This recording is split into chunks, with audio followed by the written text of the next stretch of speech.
All right, tell the YouTube people what we're up to this time. Well, here we are at Whipple Dam State Park, and Nathan and I, neither one had ever been here before, but we do like to go to state parks, so we thought we'd try Whipple Dam today. As we were coming out the road, it started to rain real hard. Here it's not raining at all, and the sun's not too bright right now, though. But this is Whipple Dam State Park, and the beach is across the dam from where we are. And we were talking about some of the things I remember as a child, and I was telling Nathan, and I was telling the girls at the apartments where I live about the time my dad had a bus. He called it Corbin Bus Line. It ran between Mattawa and Lewistown for people that worked to get back and forth to work. And one day, my brother-in-law was driving the bus, and he was pulling our driveway, and I ran out and hung onto the side of the bus, the handle that you grab when you're getting on the bus, and I fell off. My brother was on the bus, and he said, "You're not allowed to do that. You're not allowed to do that." And he put his arm out the window and hit me, and I fell off. Well, the bus ran over both of my legs, the dual wheels on the back of the bus, and that hurt. You might think that that I had a broken leg or something, but I didn't, but it hurt.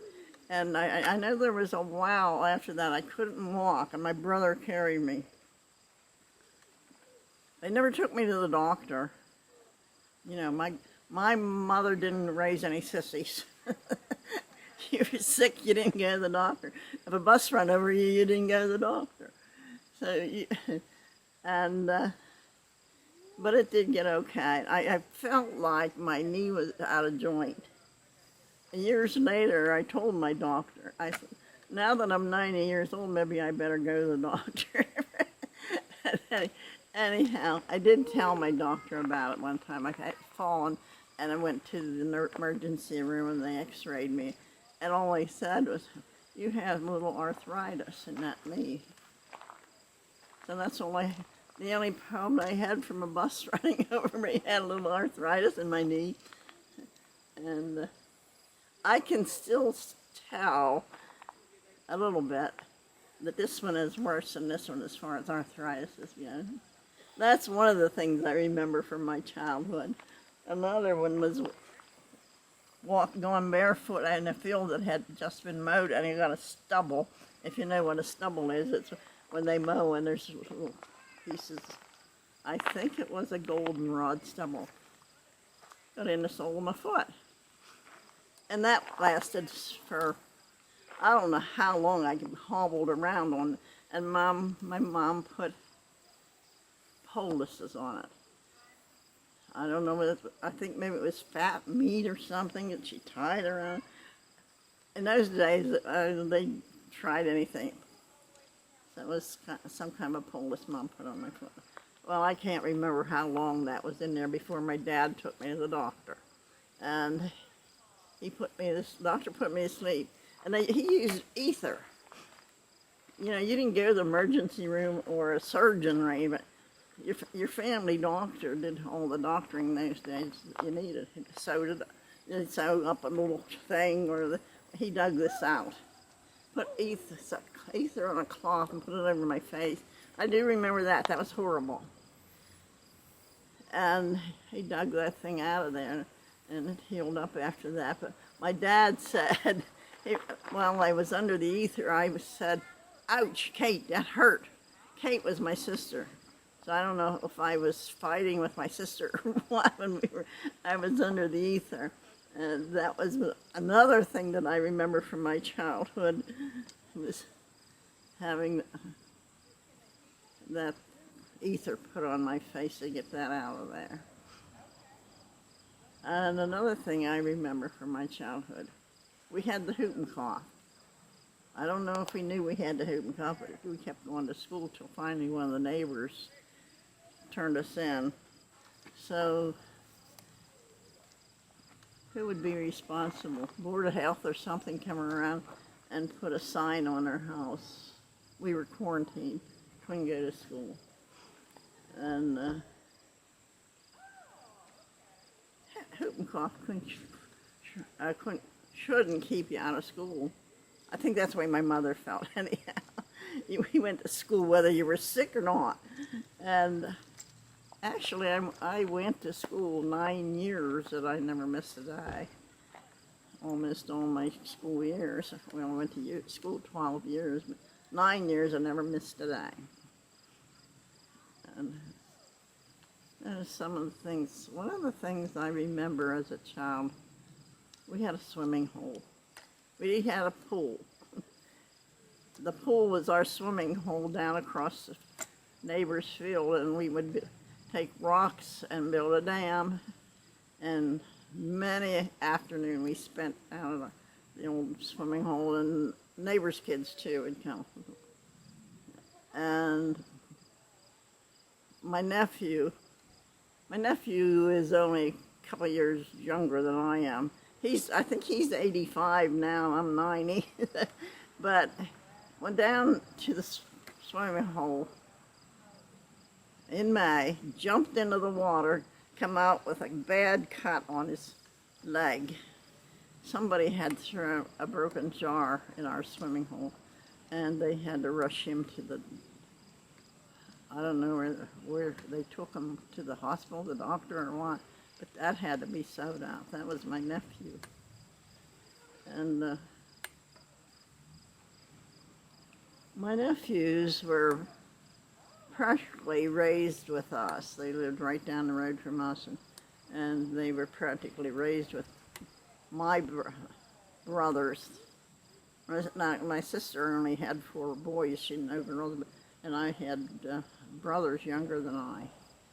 But they were up in the garage, and they found steaks in the garage. What for, I don't know, but my dad came home from work, and there was these steaks in the garage, and he wanted to pull his car in, and he couldn't get in. So he says to these kids, I don't know how many there was, probably 4, my 2 brothers and some of my nephews, line up. And he took a piece of, I think it was a piece of a rubber inner tube or something, and he hit them each a swat with it as they walked out. To us, that was funny. In later years, the time our dad said, line up, well, their grandfather and our dad, and gave them each a swat. So they never did that again.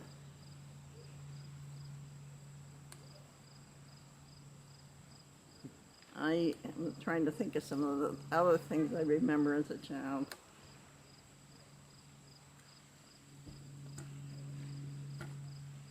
Do you have any questions or anything? Well, I can't think of anything offhand, but you got this girl behind you on a paddleboard. Oh, really? Yeah. That should be interesting, since I'm not facing that way. It really is nice back here. Yeah, this is my first time ever being here. Someday we ought to bring something to eat and have a little picnic back Yeah. there.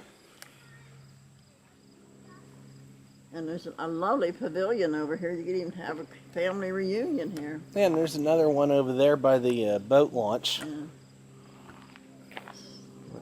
Oh, well.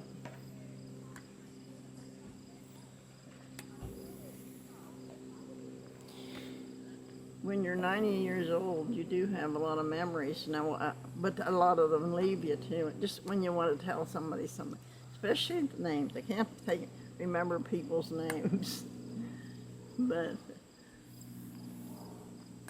most of my good memories were from going camping with the family. I think the day the bus ran over me, we were getting ready that day to go camping. Maybe that's why I couldn't go to the doctor. It was time to, we were going camping. Can't go to the doctor when it's time to go camping. That was something we always enjoyed doing. Right. And I think I mention that every time I talk. Well, since it's the beginning of September and it's, the season for a lot of people, back to school time, You mentioned, about buses and stuff, made me think of that. What about some school-related memories, for, maybe some of these younger people on YouTube who don't really know what school life was like back then? Yeah, this is the Labor Day weekend. Monday will be Labor Day, so it's back to school for the kids. One of the things I remember, my brother was in first grade. He was younger than I. And back in those days, an airplane wasn't something usual that you saw every day like you do now. And when an airplane went over, you went out and walked. So my brother, love his heart, was in school and got up out of his seat, walked outside to see the airplane. And didn't that teacher give him a paddled him? He was the meanest teacher that I ever saw in my life, and I'm not just saying that now but he actually was mean. He would be in jail now if things were like they are now for the beatings that he used to give to kids. One time there was a boy, I think the boy was a little slow mentally, and this old teacher said, "I'm gonna make you cry." But I don't know what the kid did to get a beating, but he beat him with a stick. That, of course, the schoolhouse was right close to the wood. You could go out and cut a stick. And he never did this. He was a big kid. He never did cry, and he did kind of moan a little bit. And one of the girls in the school passed out. She had some kind of, I don't know if she was epileptic. She had some kind of a spell anyhow. The next day, that girl's dad came up to the school and he talked to this teacher. Not in a nice way either. He's one of the things he said to him, "I'll knock you out from behind those glasses." And like I said, that teacher that we had would be in jail for beating a kid like he did. I'm glad they don't do that in school anymore. I hope. There's other ways that you can correct a child without beating. That's some of the things I remember in school. I was always very enthusiastic. I remember when you're in a one-room schoolhouse, there's a bench up front for the class, whatever class there is, they go up and sit up there. Well, it wasn't my class, but the teacher asked a question, and the question was, "How many do you see?" Or I think, and the answer was one, and I said, "One." And the teacher said, "Myra, you have to raise your hand." And that I didn't do. Yeah, I remember you telling that one before.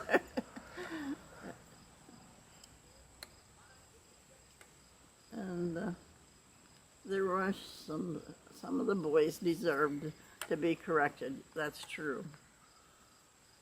Uh-oh, here comes a little dog down the street. Oh, somebody's with them. Yep.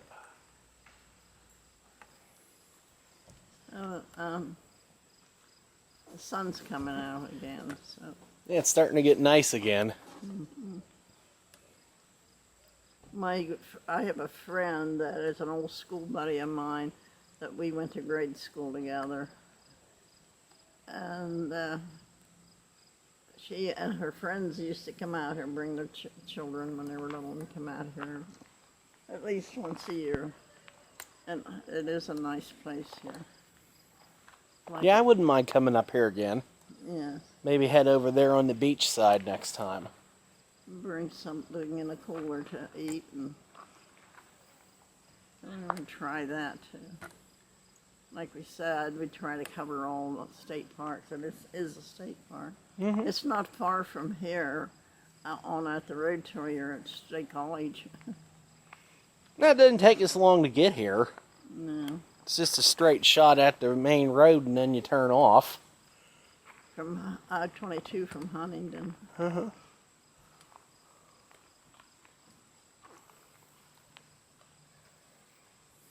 My mother always believed in spare the rod and spoil the child too.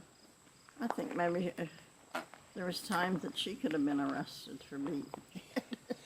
I'm sure that would have been true for a lot of people back then. Of course, back then, you know, the mentality on that was a lot different. Yes, it is. But now, I know my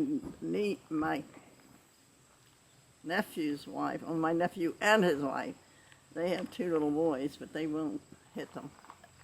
And my daughter didn't hit her kids, and they turned out to be really good boys. They corrected them, and she made them behave. They weren't nasty, bad kids. There's a way to do it without beating. So you can mark me down for somebody that doesn't believe in beating your kids. Nathan lived at I did paddle him one time. He practically lived with me, my grandson that's here with me. And the reason I paddled when we come home from someplace, it was dark, and he wouldn't come in. And see, there I didn't show a bit of sense, or I would have just said, okay, I'm going in, you can stay out, see you tomorrow. And he would have come in. But I think I lost my temper. He wouldn't come in, and I got a paddle. I paddled him. And he said, Grandma, couldn't you hit me with something soft? I said, no. What good would that do? But I don't know. I don't know if I should have done that. I should have used psychology. You know, a lot of times if you use psychologists, you just say, I'm going in, shut the door. And it was dark. He'd have come in. Well, I think we're just about out of time for this one. So I guess we'll come back next month when we got more to talk about. Bring some lunch along. Yeah. So I think that's it.